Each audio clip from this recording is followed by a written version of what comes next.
Today we're going to be doing a physical exam on a cow, but since we don't have a cow, we're using a horse, and this is Quincy. So first, before I do anything, I would ask the owner if there's anything going on, if there's any concerns with Quincy, if there's anything that, we're gonna pretend Quincy is a girl, that she's getting treated for, any medications. And then before I even touched her, I would look at her general appearance, her coat, her posture, if she's holding her head high, if she's alert to what's going on, which she is very alert to what's going on. And then if I were watching her walk around, I would examine the gait, make sure that it wasn't lame on any of her limbs. And then before I did anything, I would come around the back. And if this was a cow, I would need to get a urine sample for a ketosis test. So I would lift up the tail and I would titillate the vulva and get a urine sample, but we're not going to do that because you can't do it on a horse. And then we would get the urine sample and test for ketones in the urine. So after I did that, then I would move on to the head. I would start by examining the eyes, make sure that there's no discharge, that they're clear, the pupils are even. She's not like, the eyes aren't closed in any way or swollen, which they all look good. And then I would move on to the ears. So I examine in the ears, make sure that there's no discharge on both sides. They look good. And then I would examine the nose, the nostril, make sure that there's no discharge coming out. They're not swollen, there's no cuts or anything. So that's good. And then I would go to the teeth and the mouth. And I would just lift up the lip, I would look at the teeth, make sure there's no foreign material or food stuck in there, which is good. I would also examine the mucous membrane color, which is nice and pink, which is normal. And then I would do capillary refill time by just pressing down and waiting for it to return back to pink, less than 2 seconds, which is also normal. And then I would also feel while I'm up here for the submandibular lymph nodes, which are non-palpable, which is normal. And yeah, that's how I would start on the head. Alright. Okay, so next what we're going to do is we're going to listen to the vitals, so heart rate, temperature, rest rate. So first what I would do is I would take the temperature and I would just take a thermometer and I would lift up the tail, insert it into the anus, and wait until it beeps, take it out, and then look at the temperature. The normal temperature for a cow is 100 to 102.5 degrees Fahrenheit. And then after I did that, I would take my stethoscope, which I don't have because it's locked in my room, and I would listen to his heart rate, right here behind the elbow on the left side. I would listen for a heart rate. I would listen for any murmurs or arrhythmias with the heart, so any abnormalities. The normal heart rate for a cow is 40 to 80 beats per minute.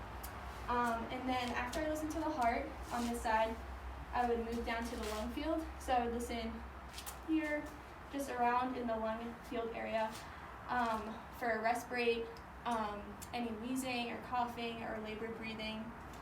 And the normal rest rate for a cow is 10 to 30 breaths per minute. So after I listen to the lungs, I would move on to ruminations, and I would listen to that right here. I would push down with my stethoscope and listen for at least a minute, and the normal ruminations are 1 to 2 per minute. And then after I did that, I would listen also around here to ping for the abomasum. So I would put my stethoscope here, and I would ping, and you want to hear a thud noise. And if you actually hear a ping noise, then that could indicate a displaced abomasum, which is bad. So after I listened to all of that on this side, I would move around to the other side, and I would do the same thing. I would listen to the heart again on this side for any murmurs, arrhythmias, another heart rate. You can listen for another heart rate. And then I would move on to the lung field. I would listen around the lung field for any wheezing, labored breathing, or difficulty breathing. And then I would listen again for those ruminations right here, push down hard. And then I would ping again, just listening again for the displaced abomasum. Yeah, those are the vitals. All right. Okay, so next, what I'm gonna do is I'm gonna just examine the coat. So I'm gonna just run my hands down, look for any alopecia or any external parasites like fleas or ticks.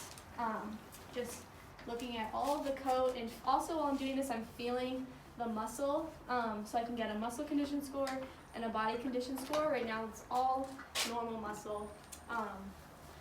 And I'll also start to feel down the limbs, and I'll feel for any heat or inflammation or swelling or any pain. If they'll let me pick up their limb, and I will, and just look to see if there's any pain while picking it up.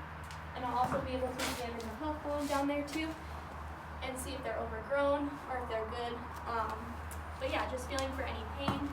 And as I also am examining the coat up here, I'm feeling down the cow's back to make sure that there's no pain while I push down or any discomfort, all while examining the coat.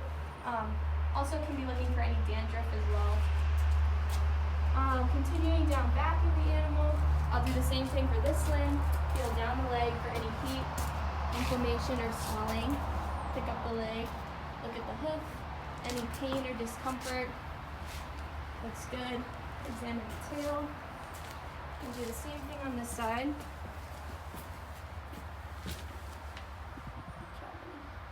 Looks good. Just examining the coat still. Obviously it's shedding season.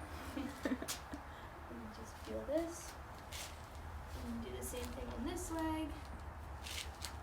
Just feeling for any heat. Good job, buddy. And then also you can look at the head too to make sure that there's no hair loss anywhere here, which all looks good. The coat is nice and healthy. There's no parasites. Yeah. Okay, so next part is we're going to examine the reproductive tract and also the udders. So obviously this is a horse and not a cow. So, and it's a boy, gelding, so obviously there's no udders. But I would just look down under here and I would examine the udder and all the teats and make sure that they're all the same size. There's no discharge coming out, there's no blood, there's no inflammation, there's no redness. Those are all signs that there could be something like mastitis going on or some kind of infection of the udder, and that would all be bad. So after I examined, I would move back to the back side of the animal, and I would examine again on this side, make sure that it all looks the same, again on this side, and then I would come around behind, and if this was a female cow, I would lift the tail out of the way, and I would examine the vulva, make sure that there's no discharge, and no swelling, nothing like that, no blood. And then I would also examine the anus and make sure that there's no external parasites around the anus, and also make sure that there's no debris or dirt around the whole area as well. And that's it. I would also do the pupillary light reflex test, which is a neurological test. And I would do that by just taking a flashlight and just flashing it over her eyes and watching her pupils. And she did, the pupils constricted when the light came, so that looks good. And you can also do this one too to make sure that she has this reflex of closing her eyes.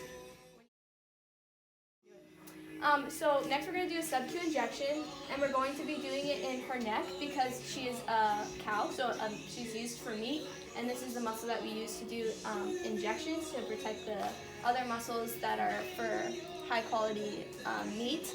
We're going to use a 14 to 20 gauge needle, and the anatomical borders is the bottom of the vertebrae, the point of the shoulder, and the jugular groove. So to do this, we're just going to come in right about here. You don't really want to tent the skin too much, and you're just going to go underneath the skin, bevel up, poke, and then aspirate and make sure you don't get any blood, and then inject, and then pull out. And that's it. I always like cut parts out. Right. I'm like, I hope my glasses don't start fogging up at this one. I don't remember what that one's called.